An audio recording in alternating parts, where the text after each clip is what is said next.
Hello, hello, hello. How's everybody doing tonight?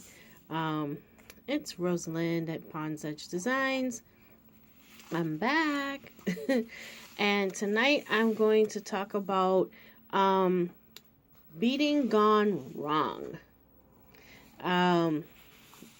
Every bead artist or any kind of artist, you always have those projects that you have it in your head and you pretty much have a plan and you start to execute the plan and it just doesn't come out right.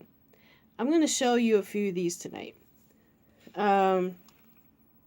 First up, this was supposed to be a necklace. I was working on it about a month ago, and I think it was actually in one of my previous videos. I was trying to twist this chain with some ribbon that I had in my stash, and the ribbon actually does expand. So I was thinking it was going to be a nice little, twisted thing with some expandable ribbon and all that good stuff. Well, it didn't quite work out, as you can see. Twisting the ribbon and the chain didn't twist properly. The ends just don't look right.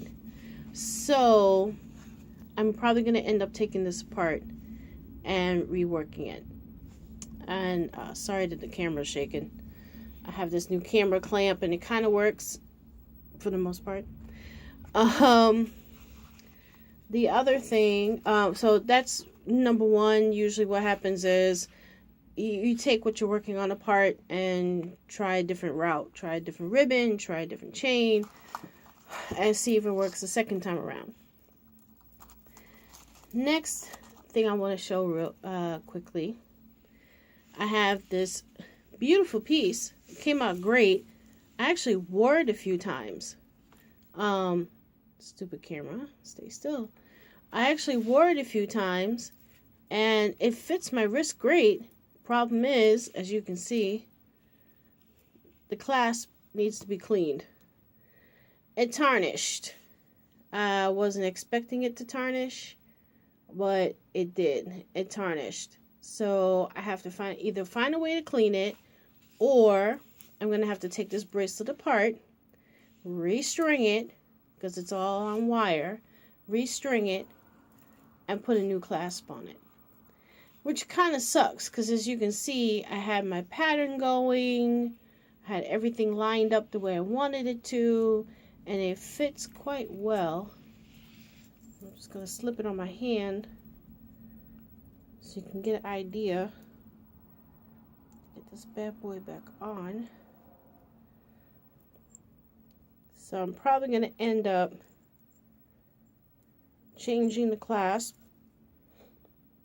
I think I'm really going to end up changing the clasp because it's not coming back on like it's supposed to. Okay. Come on. There we go. All right. There you go. So as you can see, it fits perfectly, but I gotta find a way to clean this thing. Now, I could use some regular jewelry cleaner and hope that it works, and I probably won't sell it. I'll probably just keep it for myself, since now that I know that it does tarnish, I wouldn't want to sell this to somebody and then get an email 6 months later saying, hey, this thing tarnished, what do I do? And if you do buy something and it does tarnish, you can get gentle jewelry cleaners in your local discount store. I just get mine at the 99-cent store and it works great. Next up was another project which I was actually using the Buddha for. It was 2 hoops that I was trying to string together to make into a focal piece, and it didn't work out. Come on, there we go. It didn't work out because I tried to switch the Buddha to the chain instead. So now I have these 2 hoops, and I don't know what I'm going to do with them. So that's what happens sometimes. You have to kind of set it aside and think about what you want to do and how you want to revamp it or take it apart and start over.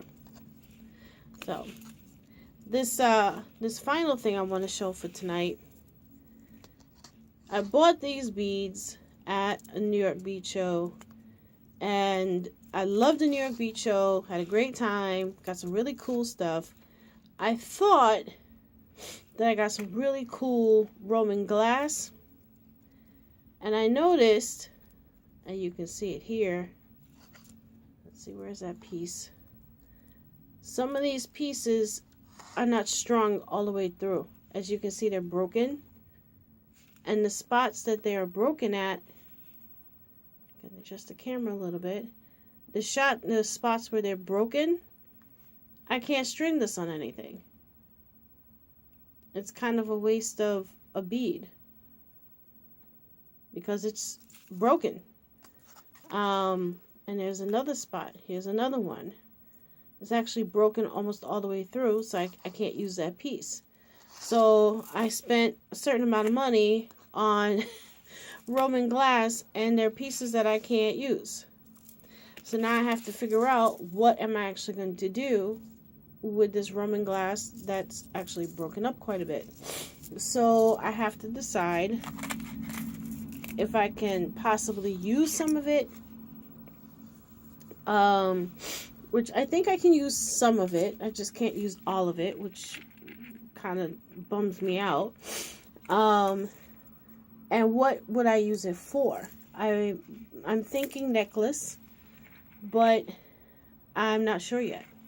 And that happens sometimes. When you have a piece and you're working on it, and sometimes you have to either revamp it, take it apart, or try and edit it in some way. Either take a component of it apart and replace it, or take the whole thing apart, change one component, change the focal piece, or maybe even change the clasp or something like that.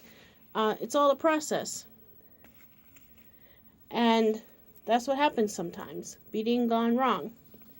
But the beauty of it is you can always find a way to make your beading go right.